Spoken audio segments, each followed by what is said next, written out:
Azkuna zentroa Alondega Bilbaok ongi etorria ematen dizue Gutun Zuria Bilbao letren nazioarteko jaialdira. Ondoren, las palabras, el cuerpo, la memoria, solasaldia izango da, Juan Mayorga BBK Gutun Zuria Bilbao 2024 saria eta antzerkigilea, Pedro Barea kazetaria, antzerkari kritikaria eta EHUko katedraduna, eta PATXI LANCEROS filosofian doktorea eta Deustuko Unibertsitateko irakaslearen artean. Topaketa honetan, Juan Mayorgaren obraren inguruan hitz egingo dute. Bertan, parte hartzen duen, eragiten duen eta pentsatzera eta antzeztera gonbidatzen duen antzerki bat proposatzen du. Eszenatokiaren mugak gainditzen dituen antzerki bat. Mesedez, itzali telefono mugikorrak eta gozatu elkarrizketaz. Azkuna zentroa Alondega Bilbao os da la bienvenida a Gutun Zuria Bilbao, Festival Internacional de las Letras. A continuación tendrá lugar la conversación titulada Las palabras, el cuerpo, la memoria, entre Juan Mayorga, Premio BBK Gutun Zuria Bilbao 2024 y dramaturgo, Pedro Barea, periodista, crítico teatral y catedrático de la UPV-EHU, y PATXI LANCEROS, doctor en filosofía y profesor en la Universidad de Deusto. En este encuentro conversarán en torno a la obra de Juan Mayorga, donde propone un teatro que interviene, provoca, invita a pensar y a actuar. Un teatro que trasciende, por tanto, los límites del escenario. Por favor, es el momento de apagar los teléfonos móviles y disfrutar de la conversación. Azkuna Zentroa Alondega Bilbao welcomes you to Gutun Zuria Bilbao International Literature Festival. Now we present the conversation Las palabras, el cuerpo, la memoria between Juan Mayorga, BBK Gutun Zuria Bilbao 2024 award winner and playwright, Pedro Barea, journalist, theater critic and professor at the University of the Basque Country, and PATXI LANCEROS, Doctor of Philosophy and Professor at the University of Deusto. In this meeting they will talk about the work of Juan Mayorga, where he proposes a theater that intervenes, provokes and invites one to think and to act. A theater that transcends the limits of the stage. Please, it's time to turn off your mobile phones and enjoy the conversation.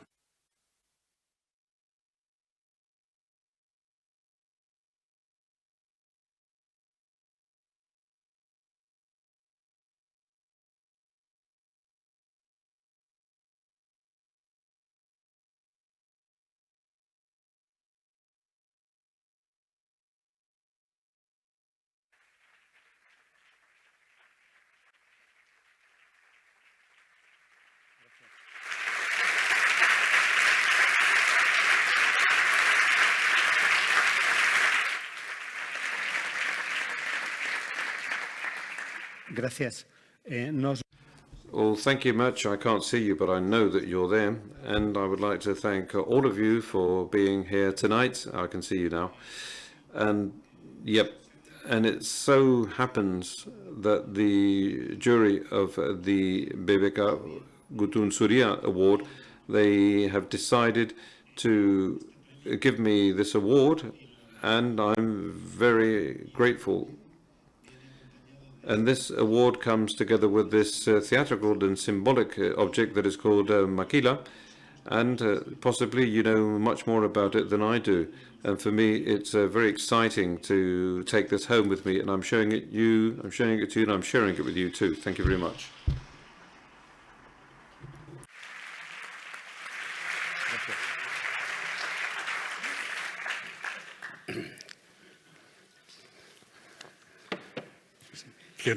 ¿Quién tiene el uso de la palabra? So, who has the floor? Your Excellency. Well, he's an academic of the Spanish language, and we didn't know how to address him, His Excellency or His illustrious gentleman. I don't know. Well, the truth is that I wouldn't know, or I don't know, where that name or that adjective comes from, and I will just tell you, just if you're interested, and I'm sorry if you've heard this before in the past,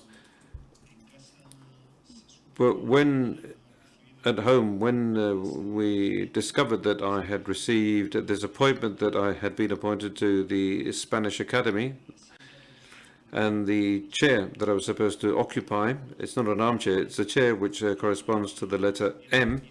The friends of my daughter, Raquel, who was very small in those days, thought that I had to deal only with the words starting with an M. For instance, mendrugo, mother, and some other foul-sounding words, and then I had to clarify that no, because if otherwise the guy with the W would work much less than me.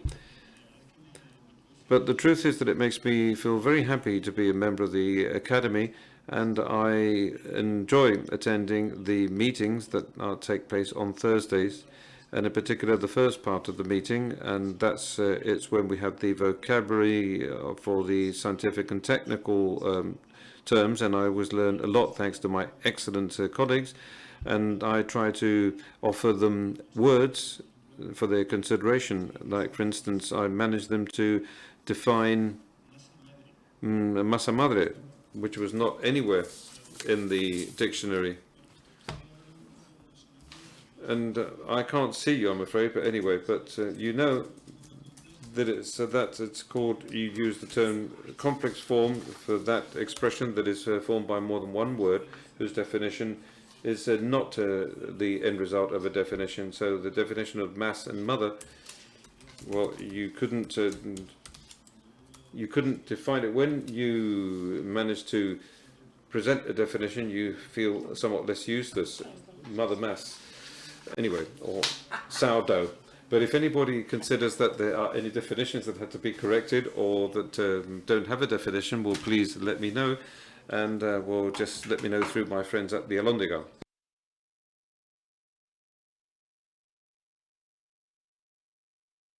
Well, I think that you have some words to propose for me. Well, the complex definition of the definitions of mass and mother have a very specific and curious definition, but anyway, and let's say that I'm going to start now. And what brings us together here tonight, because of this award, this BBK Gutun Zuria award, which you deserve, and like the rest of the prizes you have been given, and just because you're an academic, that doesn't mean that's the only important thing and the only thing that has to be mentioned about you. But there is something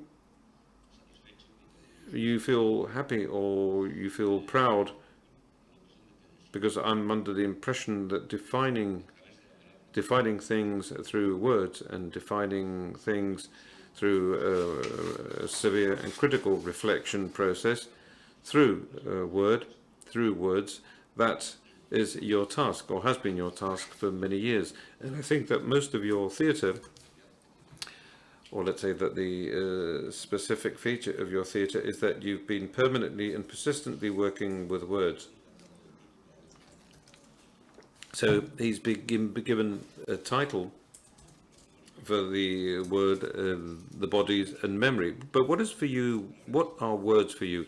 Words that play such an outstanding role in your theatre. So we're talking about matter here,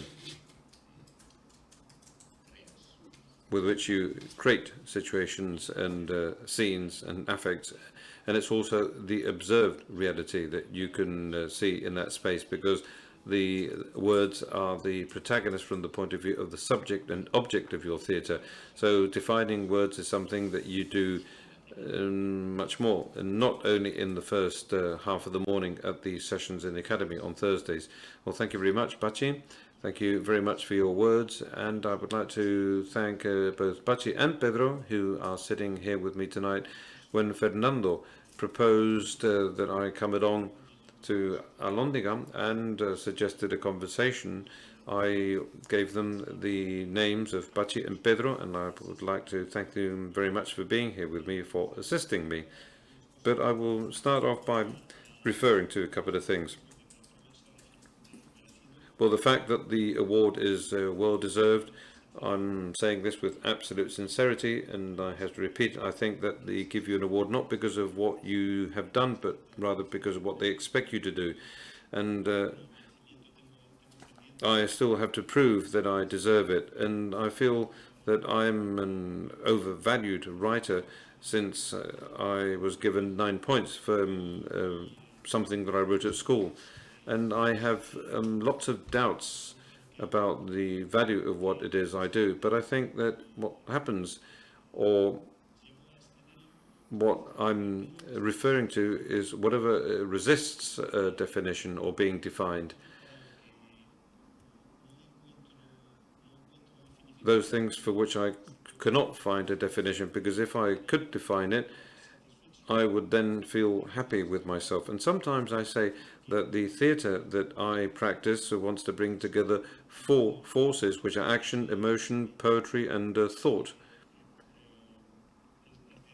And the theatre that I love,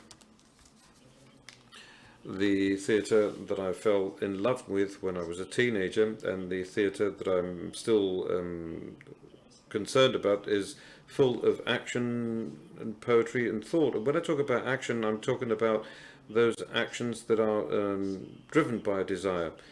I don't know who you people are, or I don't know who's sitting in this audience here tonight, but there's something that I do know about everybody, and that is that you are people with your own desires. There's something that you desire that has to be fulfilled.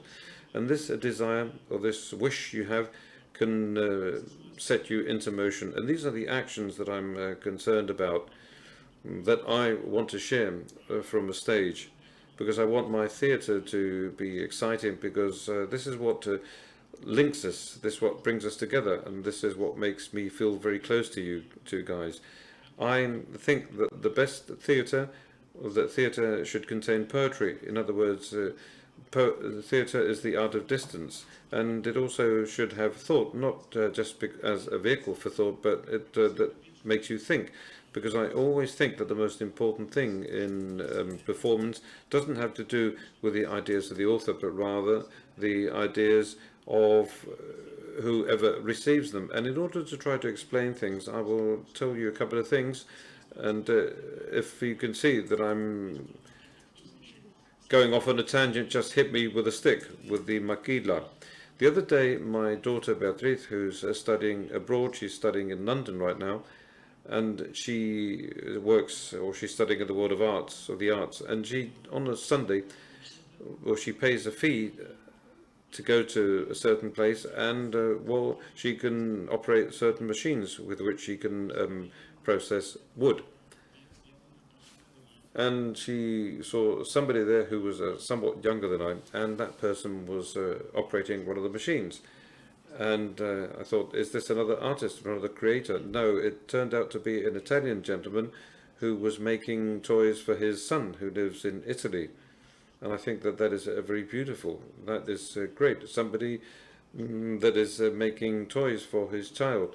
And he's not an artist. He's there amongst artists, but that is his art. And what I thought is, well, okay, well, there's something here that serves as a provocation, and which I cannot define. I cannot set the limits. And on the stage, I perhaps would be able to share these things, or I would be able to share emotions, and to see what kind of desires are there in motion, and perhaps to think more about things. And the other day, when I was in a place called Avila in Spain, I met a lady, and I think that it's interesting to mention this at a festival like this, because I met up with a girl there, or a young lady, who was working on one of these libraries, moving libraries, that goes from one village to another. So every month they drive into a village and they make suggestions. It's the driver and herself in charge of the library in the back of the van. And then she goes back 1 month later, and people give her back the books, and she gives new ones. But there's a guy in one of the villages that fell in love with her and asked her to marry him. But she doesn't want to get married, and I thought, this is absolutely impressive. I wonder how this is going to end.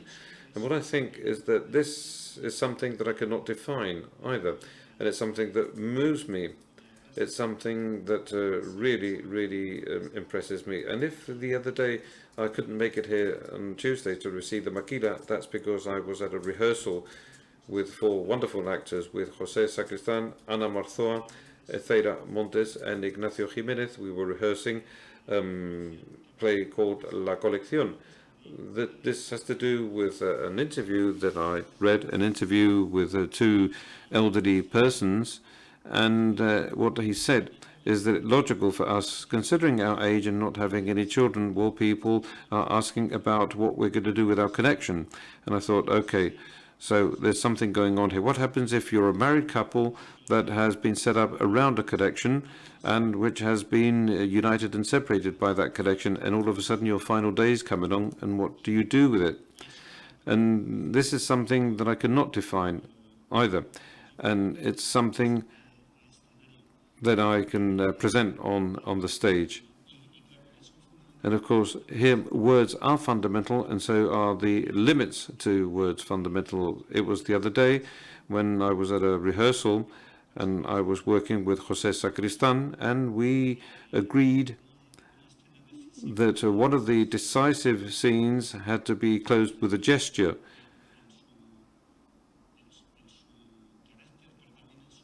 A gesture which in its character and ambiguity was, well, possibly would reach out to a place where no words would reach out. But I think that theatre or theatres are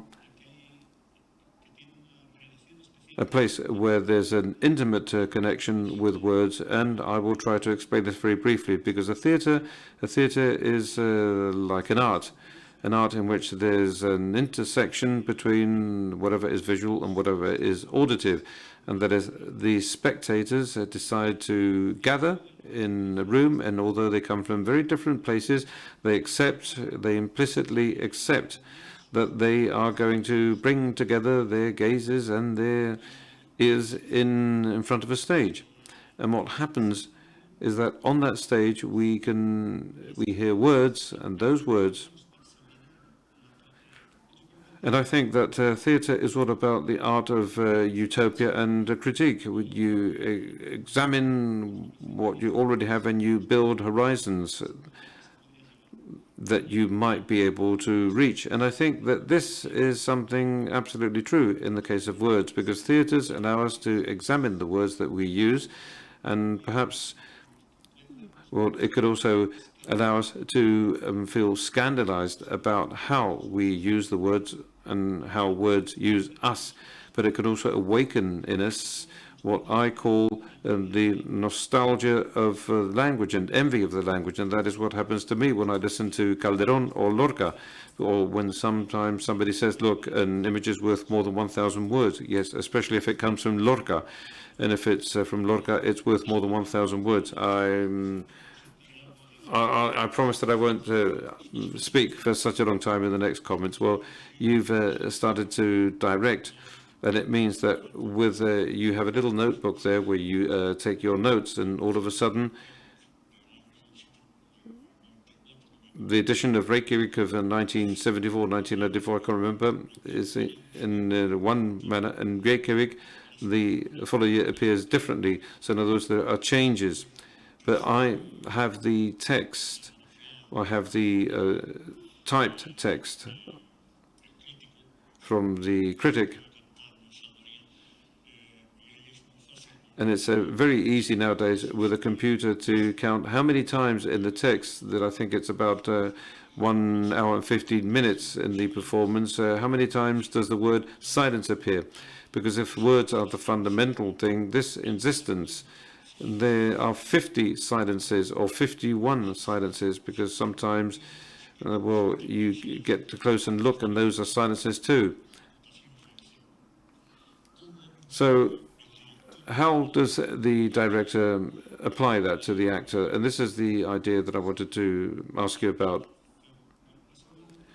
Well, you've spoken about rewriting, and it's true that I frequently rewrite, or let's say that my texts undergoing a permanent revision process. And sometimes when somebody is surprised by that, or when somebody points this out to me, what I'm saying is that from my point of view, rewriting comes before writing. And this is not a boutade, because when a writer has written a word, when a writer has written a sentence, rather, that means that you've ruled out another 3 in your mind. So I think there's no such thing as an original act for writing. And I write when I walk, and I write when I run too. So I think that rewriting comes before writing, and what happens on the other hand is that theatre is a dialectical kind of art, because we know that the Hippolytus of Euripides is the one that we're reading now is not the one of the premiere, and which was criticized by the audience. Well, he heard something in what people were saying, and he rewrote the piece. And it's not strange to see that there are several versions of Hamlet and several versions of A Midsummer Night's Dream. And I'm permanently fighting with my text, because in a way it's time itself that rewrites texts. That is, time and underlines and deletes things or crosses things out. And something that is interesting has become insignificant, or the opposite, or that a paragraph has to be degreased, or it has to lose all of its blood and has to be extended. And in this work of fighting against a text, it's fundamental, because as my experience as a stage director, it was in 2012 when I presented a play. It was Una lengua en pedazos. It was something that I wrote based on the book of my life of Saint Teresa of Jesus. And this is an example of what you just pointed out. And we played it, we performed it a second time, and apart from transforming the space completely, because before we were working with a table. So in the first play, we had a table on stage, with a table from a famous Scandinavian company. You can guess the name. But when we put it back on the stage, it so happened that the first production was modest, but in the second production we had nothing. It was only the two actors and myself that had to perform the play. And we said, okay, where can we put the table away? Because if we do it again with the table, where can we store it? So we do a performance, and who was going to put the table away? That wasn't that easy. So we decided to use 13 different chairs on stage. So that is the chair of the Mother Superior and another 12. So that when we perform the play, we ask for 13 chairs, and that is our set. That is what we have on stage. So we are there with our willingness and with a couple of props, and that's it. And I was looking into that text, and I found that letter from Pablo to the St. Paul said, here we can now see this in the mirror, but one of these days we're going to see ourselves face to face. I'm sure that PATXI has made a reflection on that text. And then I thought, okay, well, this is something that she said by the guy from the Inquisition. And I attributed a monologue, well, yes, I think you can call that, but what he did was make an interpretation of that text. So if the pieces are revised and they're corrected, and if I intervene on those pieces, it's not because I want to become a perfectionist and not anything at all like that, but rather because these characters are living with you, well, they are within you, and all of a sudden you could say, look, I could accompany this word with this gesture, or whatever. So for me, the author, the fact that you can work with your text in a rehearsal space is an extraordinary experience, and this has been my case in all of the work that I've done as a director, and this is the case at hand right now. And this work, the fundamental thing, has to do with listening to the actors, because the actors at a certain point in time get to know your characters. They know them better than you do, or they know them differently compared to you, and they ask you about the level of coherence between two sentences, or the congruence. Why is the character saying this, or why is he or she doing this? And there's nothing better than the resistance of an actor, because the best thing that can happen to you is that an actor can say, look, I can't understand this, or it's something that I don't agree with, or I think that this is illogical. So as a continuation to what you've just pointed out, a couple of things. When somebody else chooses one of your works, what about with films? Because you have a couple of films, or 3 films, I think. La Lengua en Pedazos is one of them. When somebody else uses that text, well, what happens then? Well, when somebody directs one of my texts, I have to take a step back as follows. I need to know that that is a creation of that other person, and that I can't really judge whether that approach is suitable or not. And does that happen? Yes, that happens all the time. And I think that the more plays, I think that El Chico de la Última Cena or Hamelin or Últimas Palabras de Copito de Nieve by Andrés Nieva, just to talk about a director everybody knows, and I love him as a brother.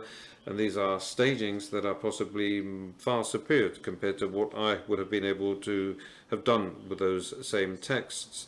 And this is not a boutade either, but what I'm saying is that a text knows things that the author doesn't know. And a work or a play knows things that the author doesn't know about. And then somebody else from his or her uniqueness and from his or own position can discover things that you never found. So when I attend the staging of one of my works or one of my plays, I don't want to play the role of a judge in relation to what is being offered, because sometimes these directors, what they ask is for your help. And if I'm there, if I'm available, I'm just like another member on that team. And as regards filmmaking, I'm very happy, very satisfied, because I've bumped into 2 wonderful creators, François Soni and Paulo Ortiz, and they've seen my works, and they've dreamed about filmmaking, and they've not only transformed these plays into a completely different language, but they've also transferred them to their own worlds, and I'm very, very grateful for their hard work. I wanted to say something as regards the comment you just made right now on the words of St. Paul in front of the Inquisition, and we're talking about the Age of Enlightenment, and we're talking about, well, these words we're listening to them now in 2024, but in your work there are multiple pretexts. There are situations and affections, but there's something pretextual that appears sometimes in the title, perpetual peace and etc. And so you expect there to be a dialogue with a prior text, but in other cases there's no warning, and I don't know how you can solve this apparition or the appearance of Paul.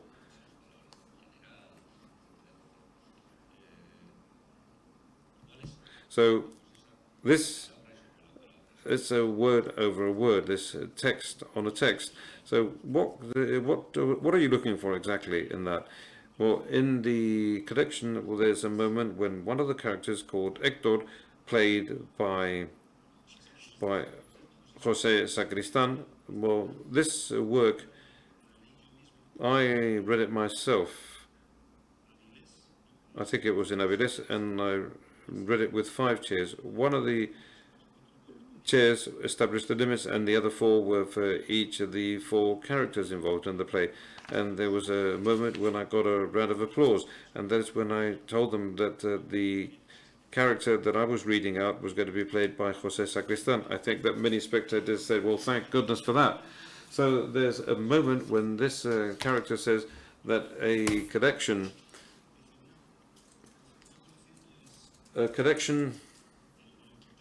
well, the important thing in a collection is, and this is Benjamin, of course, he says that in a collection, well, it says that the important thing is possession, but what it's about is possessing the world. It's not about possessing things, but it has to do with possessing the world. And what it's all about is of making a collection, as if the world was about to perish. It's all about saving the world. It has to do with saving the world as if it were an ark, and then at a given moment, one perhaps has to renounce one of the pieces or one of the components, because what really matters is the collection. The collection is much more important than its individual pieces, and the important thing is the reunion. And the character says that deep down, writer has to live like that, because writers sometimes what they have to do, they have to cross out their best sentence even. And the collection is like a book that has been written with sentences written by others, and then says, well, sentences that others believe they have written themselves. And I think that in any text, of course, there are texts from other people, and I think that authors, what they're doing, they are referring to others. In other words, he's crossed by all of those things that he read in the past, what people call intertextuality, which forms part of this permanent game. In other words, we are full of quotes in such a manner that in my piece, well, Pablo de Tarso enters, and Juncker too, but we also include a sentence that I heard when I was out running in the park of Madrid. And when I'm jogging in the park, I hear one woman say to another, tonight I'm going to let him sleep at home, but I'm going to tell him to leave tomorrow. So I thought, well, this is something that has to be included somewhere, in such a manner that, yes, it's something that I pointed out in the my admission speech to the academy. I feel like a tramp that is including sentences that I grab in the streets or in the underground stations. ¿Y qué intentaba salvar la colección? Porque aunque sea... What were you trying to say with that collection? Because this is something that you did out of the pandemic and the worst moment. Yes, PATXI is right. This work is somehow related to the pandemic. Because sometimes I write quite quickly the first version of a piece, but I never considered them completely finished, as I said previously. This collection took me a while. I had that line in my mind,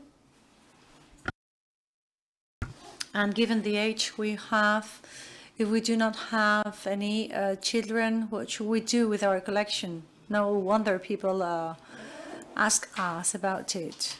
So then I realized that those work is more and more related to something that really concerns me. That is my, who is going to inherit your things.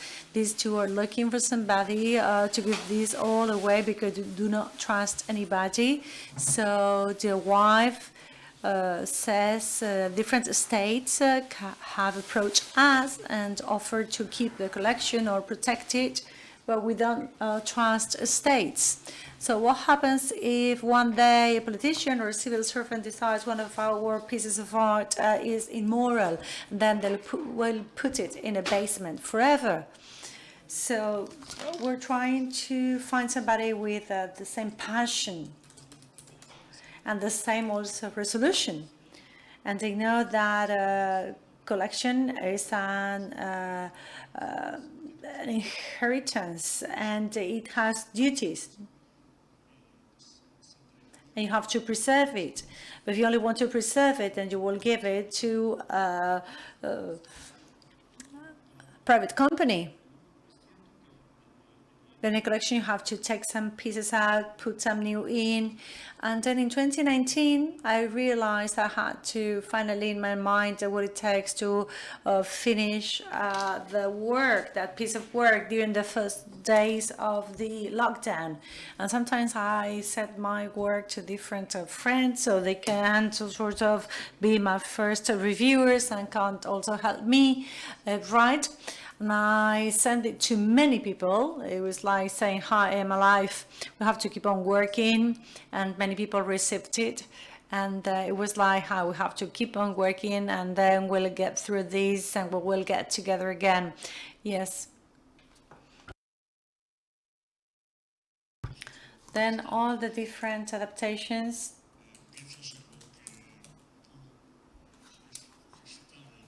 Or version, when you do some, do you think of what the original author might have thought, like Lorca and so that you've mentioned? How do you face those texts? Try to consider how would they be telling that right now? Do you think of them at their time?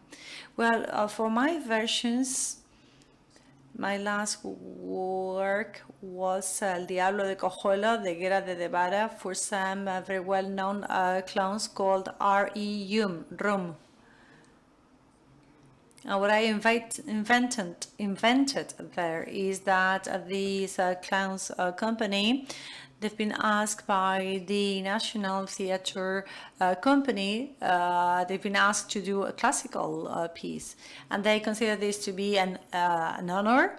And they think about their granddaughters when they would have them. So then they will consider I was not only a clown, but I also was classical, and that is the culture of progress and evolution. And I think they did a very good work. And my modest intervention there was, to have this company of clowns that would have to write that text. Then this will allow me to talk about this Diablo Cojuelo, this evil. And usually clowns talk about failure, and they try to stage it and constantly fail. And this would allow me to somehow combine two games and take a classical work somewhere else. For a while, adapting works were important for me, and it was a privilege. I made a version of a classical text, and the first one I did was El monstruo de los jardines de Calderón de la Barca, The Monster of the Garden by Calderón de la Barca. I advise you to read it. It's a masterpiece. Then I did Life is a Dream, La vida sueña is one of the main pillars of the universal literature. And by López de Vega, I did La dama boa de Fuenteovejuna, Silly Lady from Fuenteovejuna, also with The Dogs by Cervantes, Los perros de Cervantes. I made a version of King Lear. So I would say that the one that makes an adaptation is also a translator.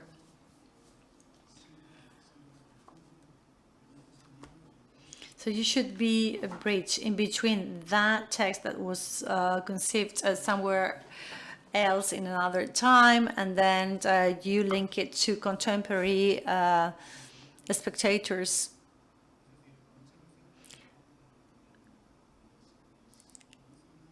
When we make a version,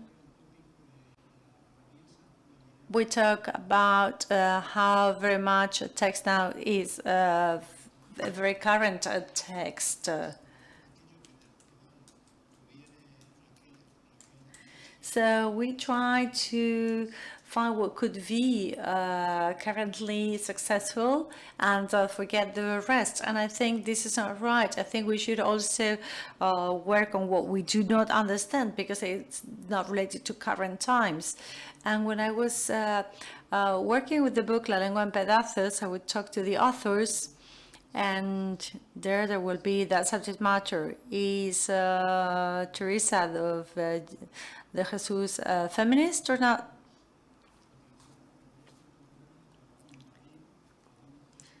So I say we should not see this with our contemporary gaze, because otherwise we're making use of this character to solve our current conflicts. If she is interested in this Teresa de Jesus, She's interesting because I recognize somehow myself there in her, and also because of what I do not recognize of myself in her. And from this point of view, I think when you make a version, when you work with a test coming from the past, I think we should pay attention both to that where we recognize ourselves and also that we do not understand, because that is food for thought.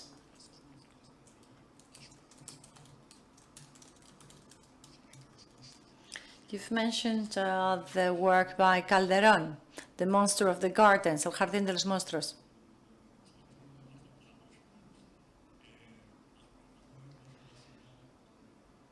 And sometimes you've related this to a play for children that you have.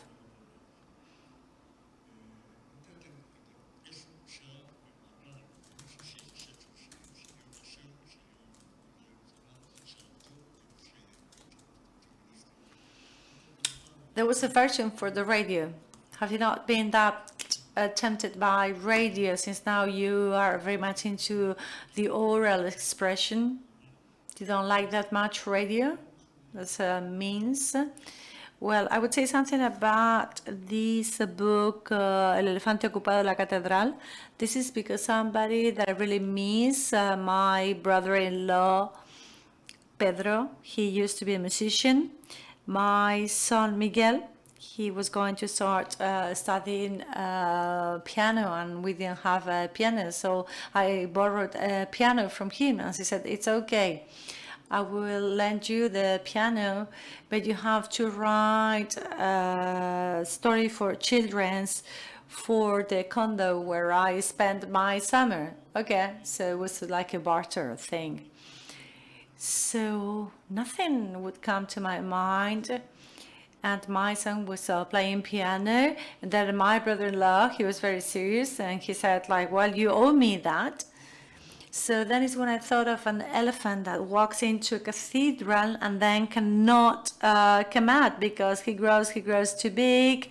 And then the day after, a group of Norwegian tourists get into the cathedral, and we have to remove the elephant because before they come into the cathedral.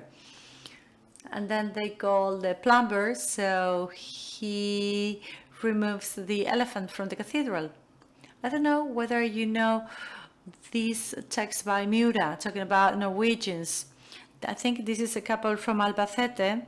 They have a child, and the child is born Norwegian to these people from Albacete, Spain.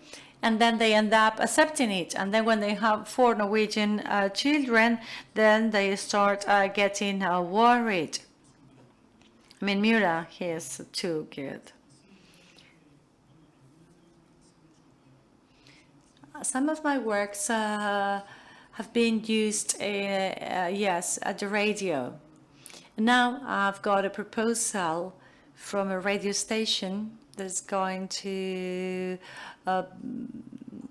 celebrate its 100th anniversary this year. So I have a proposal, and in fact, I said yes to it. And now with your question, I remember I have to do it. I have some ideas about it, but it's not easy. And there's something also very theatrical, because I love radio. It was very important to me when I was a teenager, listening to those night shows. I would listen to Loco de la Colina, when actors were reading and they don't have to change the text at the very last minute because something else came to you. That's it. And I think that words can't really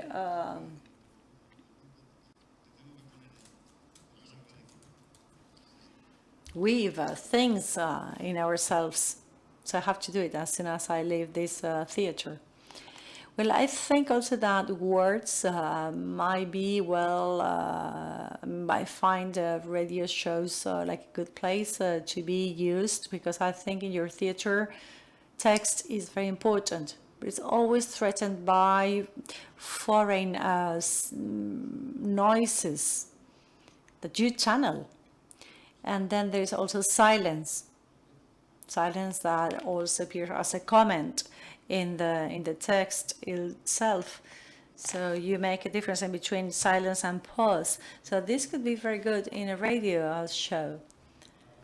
But you also invade words from places like lightning, things that we see in theater, or the staging, that there's no room for it in the radio.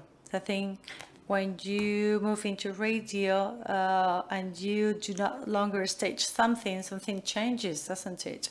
Yes, I think a play happens and something is very interesting and important, because the word theater seems both to call the art and the place where that art happens.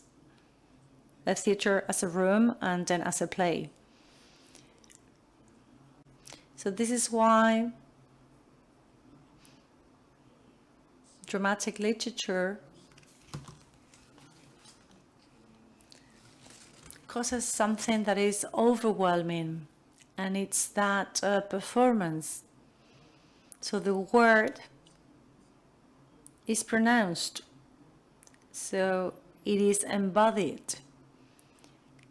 The great actor Ian McKellen says that Shakespeare's words are not written only to communicate, or first of all to communicate, but rather to put the actor in a situation that is sort of felt by the audience. So the audience then is not only hearing words, but rather feeling what the actor is doing. And I think this is very important. And in radio, you would only have, and that's what you would have, pronounced words. And those words pronounced will be able to sort of create extraordinary desires and images in the minds of the listeners.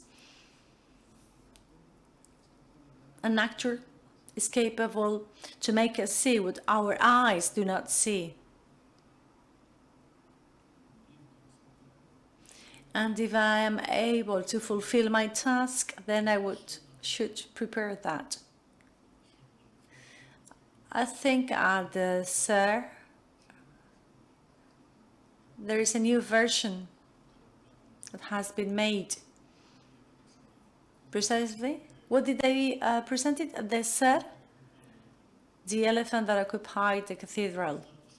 Elefante ha ocupado la catedral. And also you can see it at Radio Nacional.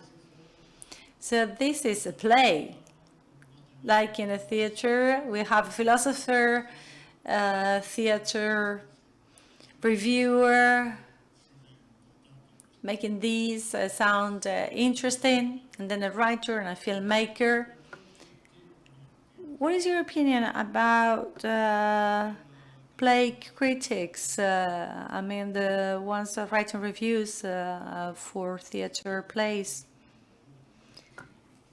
Because the words that you make the character Bolodia say are pretty reasonable.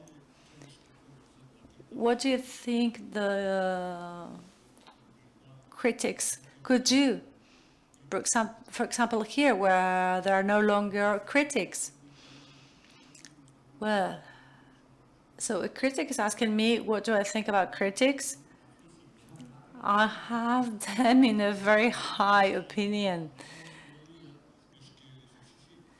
The joke is that today at lunch we were talking, and he said, you criticized my book, Maria Luisa. And your your review was very bad, but that day everything went wrong. Well, the thing is that this question forces you to sort of adopt the position of a reviewer yourselves.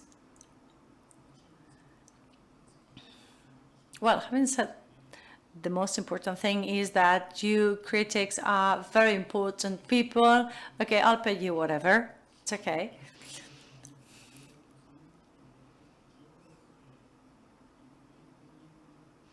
I'm going to relate this to what I said previously and to what you are saying now. A text knows things that the author doesn't know about.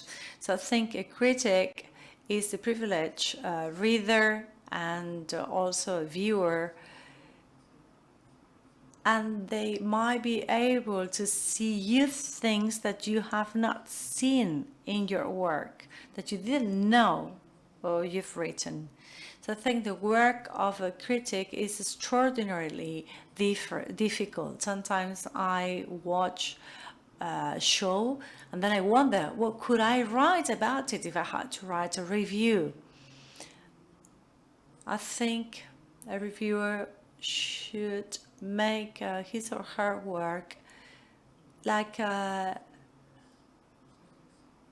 crossing or combining two lines, a vertical line that could be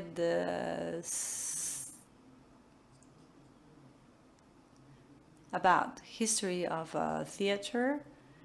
So reviewers should perfectly well know the history of theater, so he could assess what is there in that work that is different. So to what traditions it belongs, or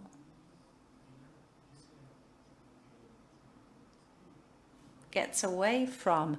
So it should deeply know that art. And also on the horizontal line, it should be somebody that should know its time very well. PATXI and myself,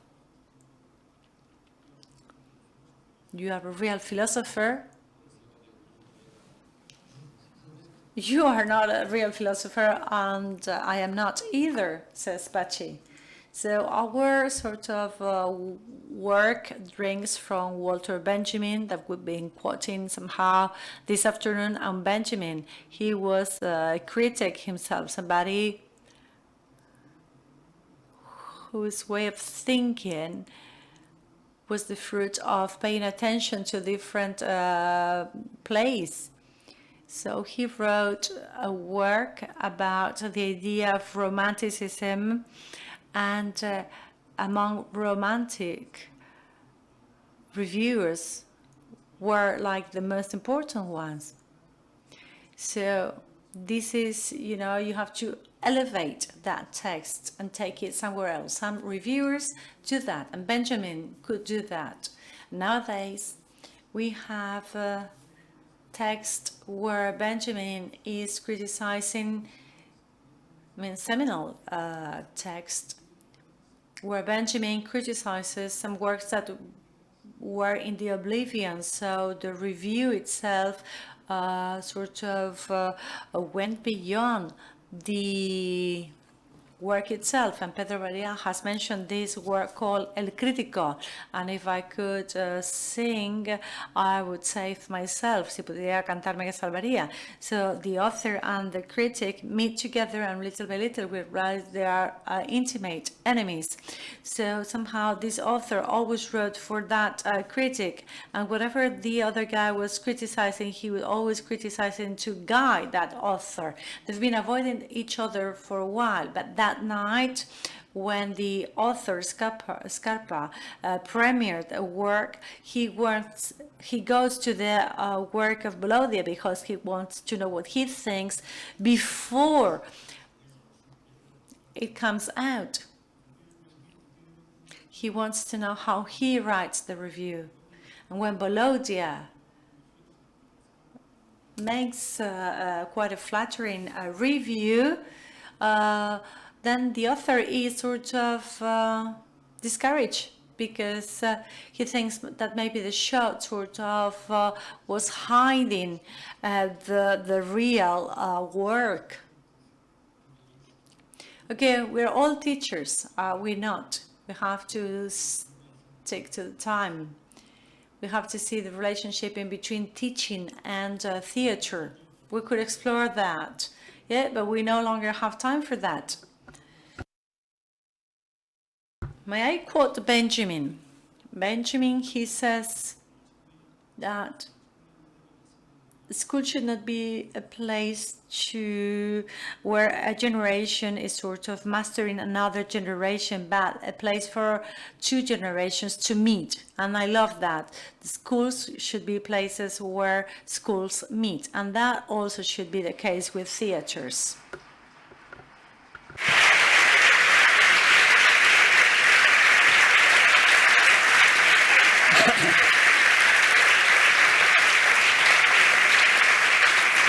No sé si saben que hay 10 minutos. Sí. Hay como unos 10 minutos para... We now have 10 minutes left for questions from the audience or comments, short comments or questions. Now you have the floor. A descontar el tiempo. 9:49.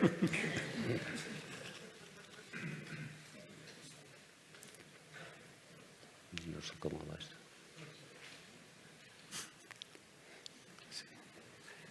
Esto en el circo lo tienen los ilusionistas, lo tienen preparado siempre uno. No hay nadie que A quiera ver si nos hacer... acordamos la próxima vez. Vale. Es que Yo quería agradecerte, Mayorga. Me he dado cuenta de Thank you, Mayorga. Now I've realized how many plays I've been to the theater Arriaga, or also some of your plays in Baracaldo, and I really enjoy it. So now I think that a teacher of maths is devoted to words with so much love. Then I'm wondering what is the importance of teaching humanities nowadays. When I saw the theater full of people, I realized there is a link in between the author and the actress. And I know it is a wonderful link. So these are my two small and big questions: the importance of actors and the importance of humanities for all of us to be happier, and also for culture to provide us tools to become better people. Well, thank you very much, Chari, for your question. I'm trying to be short to leave time for other people. So talking about actors, to me, theater is the art of an actor, of actors. Theater to me is about a conflictual meeting in between the viewers and the actors. So the most important thing that might happen on a stage is that the spectators, they feel that there they have somebody that is like them, not a copy of themselves, but another possibility of themselves. So I think theater is the art of actors, and maybe I could mention that Jorge Luis Borges characterizes theater by saying that theater is the art where a person, the actor, pretends to be what he or she is not, and the other pretends believing that. So I think theater is an agreement of pretenders, and the best actors are the ones able to provoke that complicity. So here we have Ramon Barea, and he is able to do that. He played Stalin in Letters to Stalin. He's been also a young kid. So he's capable to make us forget himself, Ramon Barea, the actor, and he turns into what we want to see and what the author wants us to see. So the most important thing is that the spectators should recognize that there they have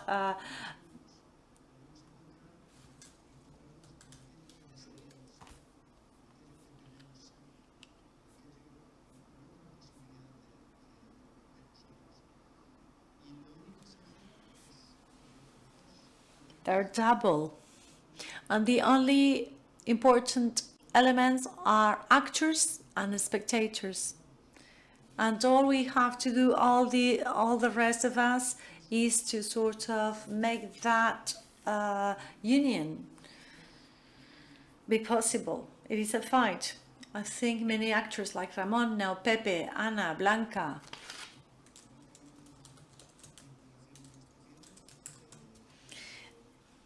and I am especially related to Ana. When I was writing my discourse about silence, I thought, well, one day this might be a show. And I started imagining Blanca, and this is how I told her that when I made my speech, I would like to take this to a theater. And then the pandemic started, and during the lockdown we would meet through Zoom, and we began conceiving and imagining the work. So working with Blanca has been wonderful. I had already had a very good experience with her in another play, and also José Luis García Plays was playing with us. And then about humanities, human science. I remember that at the time I didn't accept that I had to do either science or humanities. So I decided to study at the same time philosophy and maths. I did in one university philosophy, and at another university I studied maths. To me, mathematics are very important because the British Encyclopedia defines mathematics as a science. I don't know if I'm going to say this wrong. The science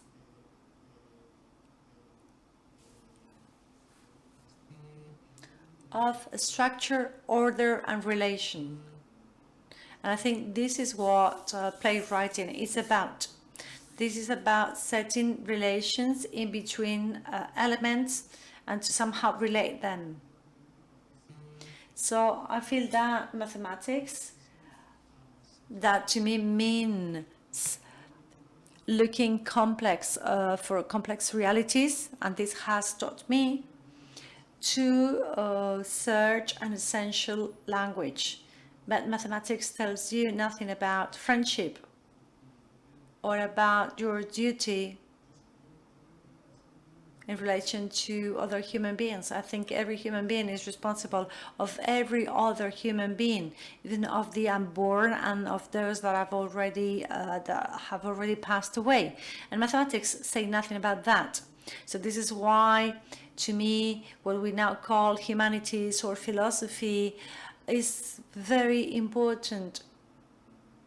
Literature, history of arts will never give me the final solution or answer, but makes me wonder constantly about these subject matters. And to me, it's very important that where two generations meet, they should really meet in the very center. There should be their friendship, their fraternity, in order to build a better future. And this is how we will be able to resist. And we need humanities to resist.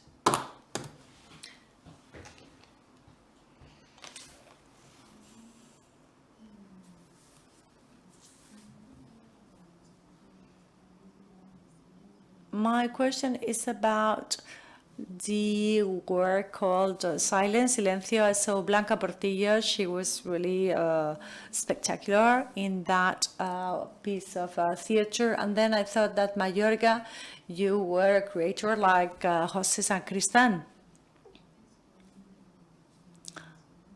The whole text of Silencio, I thought belonged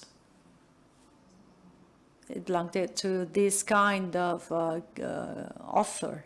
So now today I have the honor of meeting you. Do you feel like you're somebody of your time? What is your name? Aida. Well, Aida, thank you very much for your generosity. I do not recognize myself in your beautiful description.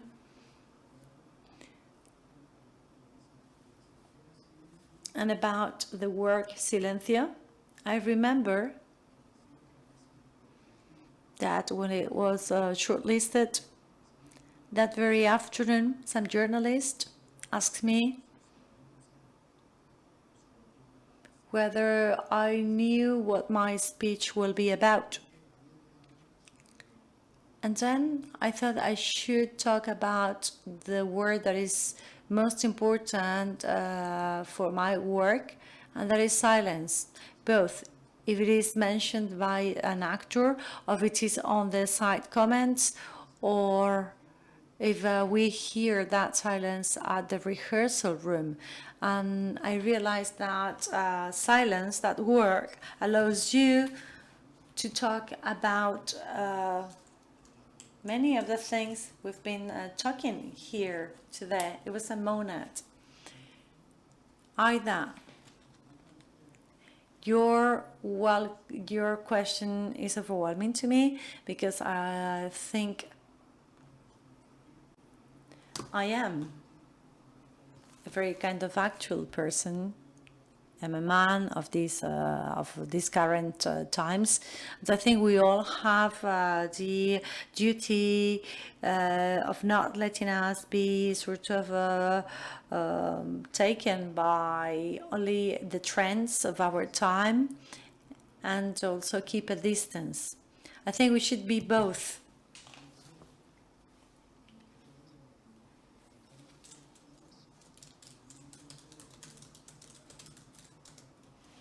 Yeah, we should be, as Benjamin said, that if I learned something from Benjamin, we should say that we should be permanently critical with ourselves, starting by ourselves. So we should not somehow trust, Benjamin said, or taught me, that I should not trust any line that will have the word I, starting with this one. And maybe I was just turning around the question because I didn't know how to answer you. Well, it's a very Benjamin-like answer. Well, I think we've run out of time, so thank you everybody for attending. And thank you to my two colleagues, Pedro and Juan, for this wonderful moment.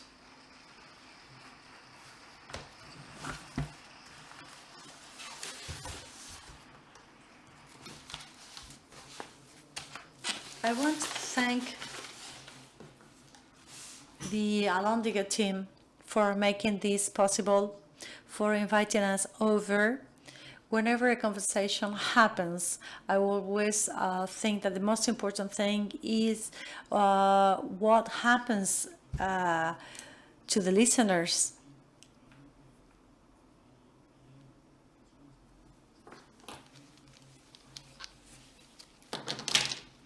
I hope that our words have taken you to some more interesting places. Thank you for listening. Thank you, my friends, for being here with me, and I am dying to show this stick to my little daughter, to my youngest daughter, and explain to her the value of this Basque walking stick and command stick.